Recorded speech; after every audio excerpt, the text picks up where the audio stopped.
ISKCON Mayapur থেকে রাজাপুর জগন্নাথ মন্দিরে আসছেন জগন্নাথ দেব। আজ মহা সমারোহে উদযাপিত হচ্ছে জগন্নাথ দেবের উল্টো রথযাত্রা উৎসব। মাসির বাড়ি থেকে নিজের বাড়িতে ফিরে আসার পালায় বিশেষ দিনটিতে প্রতি বছরের মতন এবারও প্রভু জগন্নাথ দেবের উদ্দেশ্যে নিবেদন করা হচ্ছে মহাপ্রসাদ। প্রথা অনুযায়ী একে 56 ভোগ বলা হলেও রথযাত্রার বিশেষ দিনে পদের সংখ্যা 100 ছাড়িয়ে যায় বলে জানালেন মন্দিরের ভোগ রান্নার দায়িত্বে থাকা সেবিকা প্রীতি স্বরূপা রাধা দেবী দাসী।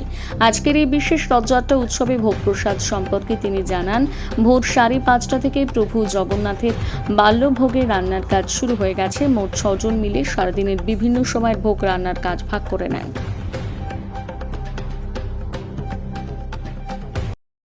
প্রভু ইসকন মায়াপুরে আজকে উল্টো রথযাত্রা উৎসব মহাসমরে পালিত হচ্ছে, যেখানে দেখা যাচ্ছে যে জগন্নাথ দেব, বলরাম দেব এবং দেবী সুভদ্রা কিন্তু 3টি রথ পৃথক সাজানো হয়েছে। 5 কিলোমিটার রাস্তা অতিক্রম করে মন্দিরে ফিরে যাবে জগন্নাথ দেব। এই 7 দিন কীভাবে আপনারা ভোগ দিয়েছেন, যে 56 ব্যঞ্জন, আজকের উৎসব কতটা মুখরিত কি বলছেন? আমাদের এই জগন্নাথ রথযাত্রা প্রতি বছরের ন্যায় এই বছর আমরা আরও ধুমধাম করে আমরা পালন করলাম। কারণ আপনারা সবাই জানেন যে এই বছর আমাদের রাজ্য সরকারের একটি আর্থিক অনুদানের মাধ্যমে আমরা খুব আনন্দিত এবং তার জন্য আমরা অসংখ্য ধন্যবাদ জানাই। আমাদের এখানে 16 তারিখে জগন্নাথ দেব নীলাচল থেকে এসেছেন গুন্ডিচা মন্দিরে প্রত্যেক দিন ভগবানকে 56 ভোগ, আমরা বলি 56 ভোগ, কিন্তু 56 ভোগের অনেক বেশি ব্যঞ্জন শ্রী জগন্নাথ দেবকে আমরা নিবেদন করি এবং সেই প্রসাদ আমরা ধর্ম বর্ণ নির্বিশেষে আবাল বৃদ্ধ বনিতা সবাইকে আমরা এই প্রসাদ বিতরণ করি। বিশেষ করে যারা আমাদের তীর্থযাত্রী ভক্তবৃন্দ তাদেরকে আমরা এই প্রসাদ বিতরণ করে থাকি। 56 ভোগ আমরা প্রত্যেক দিন জগন্নাথকে নিবেদন করি। তার সাথে সাথে সন্ধ্যাকালীন যে আমাদের অনুষ্ঠান রয়েছে, সেই অনুষ্ঠানে বিভিন্ন রকম সাংস্কৃতিক অনুষ্ঠান, যেটাকে আমরা গুন্ডিচা সংস্কৃতি এবং কলা উৎসব বলে থাকি, সেখানে বিভিন্ন সাংস্কৃতিক অনুষ্ঠান হয়েছে। তো তারপর আমাদের সেখানে যারা উপস্থিত ভক্তবৃন্দ তাদেরকে আমরা সবাইকে আমরা প্রসাদ বিতরণ করি।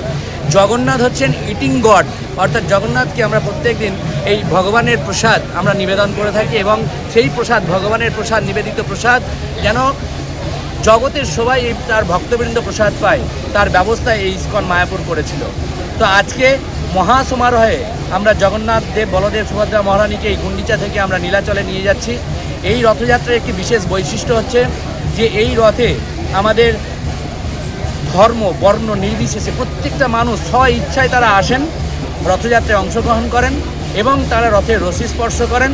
এবং শুধু তাই নয়, তারা নিজেদের বাড়ি থেকে, গৃহ থেকে বিভিন্ন পূজার্ঘ অর্থাৎ নৈবেদ্য জগন্নাথের জন্য নিয়ে আসেন এবং জগন্নাথকে ভোগ নিবেদন করেন। এটা একটা অভিনব, যেটা আপনি পৃথিবীর কোথাও দেখতে পাবেন না, যেটা মায়াপুর ধামে সমস্ত বর্ণের ধর্মের মানুষরা আসেন এবং এই জগন্নাথ রথে তারা অংশগ্রহণ করেন, রথের দড়ি স্পর্শ করেন এবং আমাদের সবাইয়ের সঙ্গে এক অভিনব আনন্দে তারা মেতে ওঠেন। এটাই হচ্ছে আমাদের মায়াপুর জগন্নাথ রথের একটা বিশেষ বৈশিষ্ট্য।